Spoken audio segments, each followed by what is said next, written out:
Welcome y'all to another one-up guided tour. We're going to puzzle 410 at 9x9 release this very evening. We're going to load her up and get started.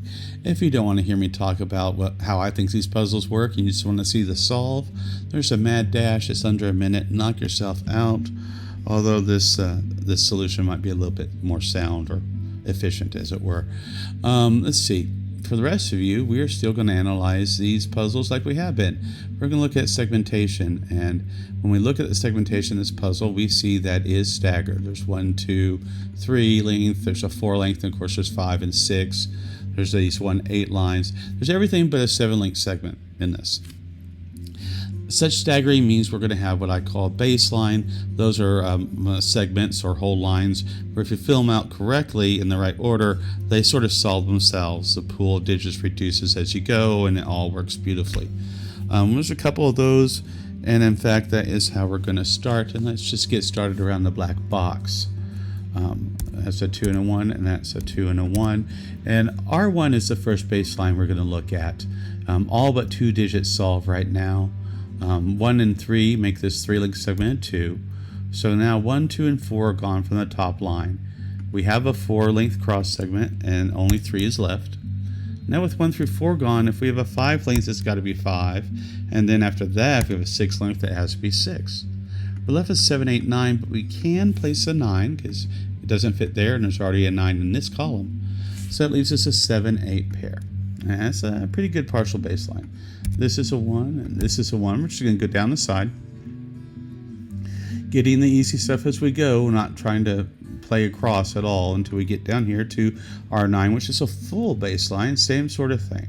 Right now, this particular square could be 1, 2, 4, 5, 6, 7, or 8. But when all is said and done, that little square can only be 1 digit, and that digit is 7. And we will look at the whole thing to show you. Obviously, the 1 can only hold a 1, the 1 cross segment length. 1 and 3 are gone, and the next shortest cross segment length is this 3 length. Well, it has to be a 2 because 1 and 3 are gone.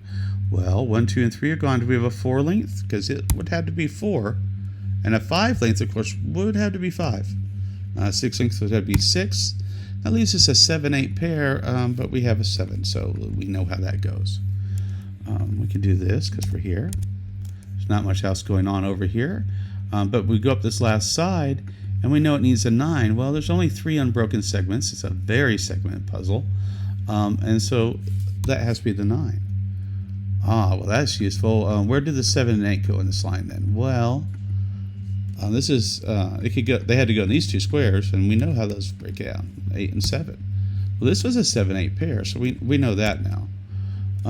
Let's see. This line also needs an 8, which I'm guessing has to go there.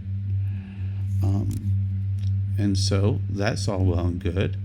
Now let's take back a look at this line. There's a 1 and a 1 and a 1 looking across to those, or up and down. Means this has to be a 1. Well, that's going to break open the puzzle a bit for us, because now there's only one place for a 3.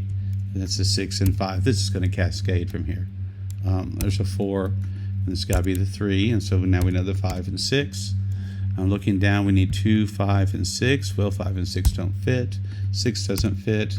That's another baseline, by the way. Just need a bigger start.